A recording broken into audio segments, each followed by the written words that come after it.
Greetings, friends. Welcome once again to my YouTube channel. It's a new week. It's a great week.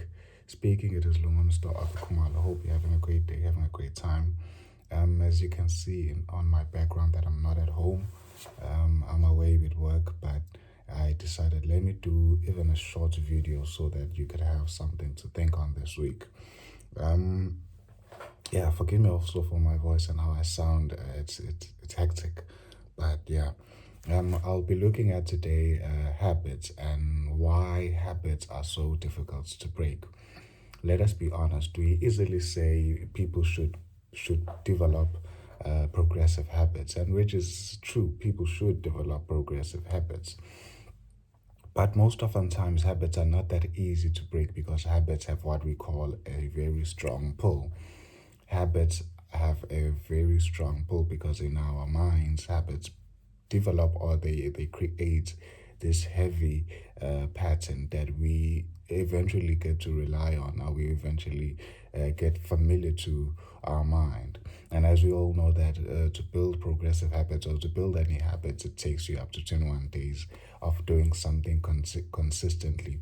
And then eventually that thing becomes embedded in your mind, and then you find yourself not even becoming bad, you find yourself doing that thing unconscious, most often times, or you easily get pulled to that thing easily. As we said, that habits have a very strong pull, and that's what makes habits to be so difficult to break, because habits have a very strong pull. But today I would like us to look at what makes habits to have this strong pull, because at the center of habits, or what develops a habit, it is these three things. First, what develops a very strong and a very dangerous habit, especially if it's something that is progressing your life, it's something that is destroying your life, if it's something that is not building you to be an individual who is empowered and who is equipped. These three things, they are the very center, or they are the very heart of habits. A lot of habits are that are made out of these three things together. They then create what we then call a habit. Either good or bad habits, but it is built by these three things in your mind. The first thing that builds a habit in your mind is the skill. And by the skill, it is the what to or the how to, or the how to do the thing that you are addicted to, or the thing that you consider a habit. It is the skill of the habit. It is you having the ability and knowing what to do that will either calm you, that will either get you to the space that you will find yourself relieved, or you'll find yourself in a state where you just want to be in, that you have familiarized your mind, your mind and your patterns to be a comfortable and to be a safe space. So it's a skill. And then another thing, it is the knowledge. We oftentimes do not consider the knowledge part of habits that we have to put in for us to actually build and develop that habit. You need to know what to do.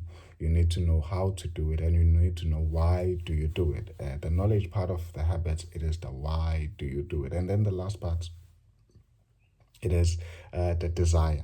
Most habits, you do not just do them, but you do them because there's a motivation behind, and there's a desire that is there, that is pushing you to that habit. So these three aspects, they together work in creating what we then call today a habit. A lot of people do not understand. They think it's just others. They even spiritualize it. Most Christians spiritualize it, while there is a spiritual aspect to it. But most often times in our minds, in our head, it is these three habits that create the pattern of a habit. It is the skill, it is the knowledge, it is the desire, the motivation to do what you're doing. A lot of times, as I said again, we go back continuously to our habits because in our minds they embed a very heavy and a very strong sense of needing, that you need to do it. Hence you could find a lot of people who are addicted, or a lot of people who are into heavy habits. They find it hard to live without these habits. They find it hard to do life apart from these habits. It is something that they live with. It is something that they live by.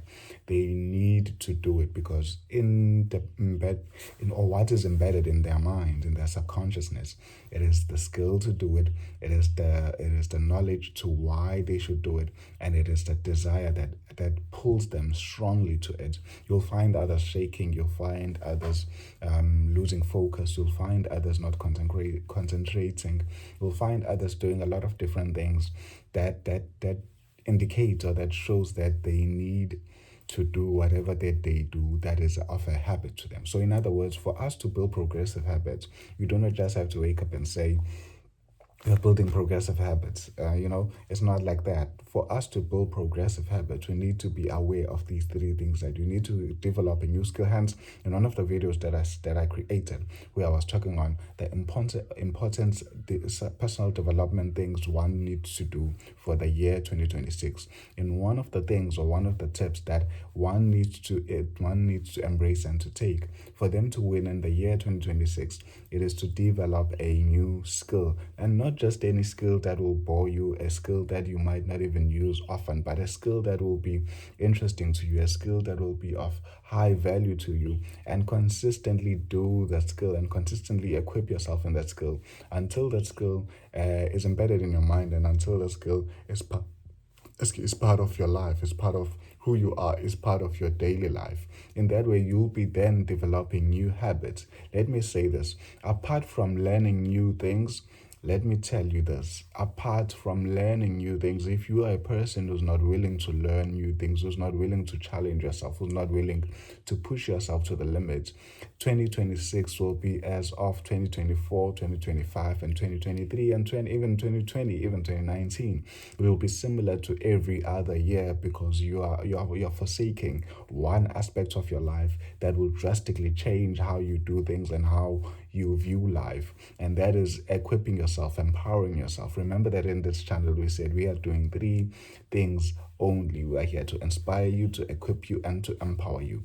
We are here to challenge you into an empowered and an inspired and equipped living, into a victorious living, not just a living that is of motivation and hype, but a living that will call you to a true transformational living, and a living that will call you to a true new living, and a person who is empowered, who is bettering themselves for a greater life or a greater future ahead of them. So that's what makes habits to be so difficult. Have you ever seen how difficult it is if you're a person who's not familiar with reading books, for example? If you find yourself now studying or developing a habit of reading books, it's quite difficult because you are holding that book for the very first time. You're seeing all these pages that you need to read, and you haven't even familiarized yourself with reading.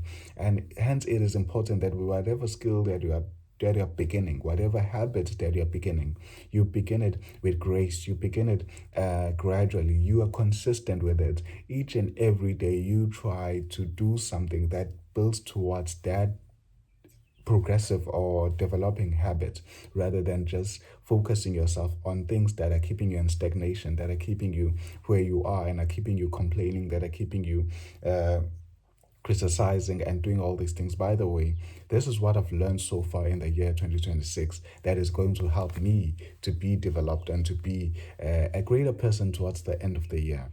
This is what I've learned. These are called the 4 C's. I will stop complaining. I'll stop criticizing. I will stop I'll stop complaining, I'll stop criticizing.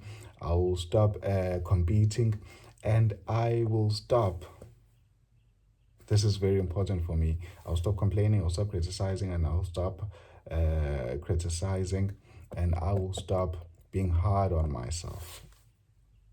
I'll stop being hard on myself, because most often times we find ourselves being negative towards a lot of things because we look at life through these lenses. We either complaining, criticizing, and we are competing with other people, and we are comparing ourselves with other people. And one of the reasons why I removed comparing with other people, because that's the 4th C, and I put for myself that I'll stop being hard on myself, because that's what I've seen. I'm not a person who easily compares themselves with other people, but I'm a person who is always hard on myself. I'm always thinking that I should be ahead of even where I am, so I'm always hard on myself. But the C's are complain, criticize, compare, and and I'm forgetting again this fourth C. But it's important that we build these habits. It's important that we build these habits, and we are progressive as people. We are people who are going to be aware that these habits are creating something. And again, I do encourage people to get this book. It's titled No One Owes You Anything. I wrote it. It's my first book. The second book is titled Leading World. It's a leadership book available on Amazon as hard copy and as an ebook. Also, this one is available on Amazon. The last book, I released it on my birthday this year, 2026. It's titled Freedom Bent at the Altar. It's a social commentary. Others will call it political, but I call it social commentary. It's going to be available on all purchasing platform on the 23rd of February. We are still working hard on it, but we are already accepting pre-orders. We are reaching out to a lot of companies so that they could have it, book selling companies. I'm really excited for February, and I do hope that it's going to be big, and I do hope that it's going to transform your life. It's going to empower you, and it's going to challenge you into a fruitful living. Ladies and gentlemen, thank you so much for your time. Thank you so much for listening. As I said, apologies again for coming in the space that I'm in. I'm not at home, I'm out with work, but I did take a few times to reach out to you, to talk to you, and to share what I was thinking on in this morning. Thank you so much.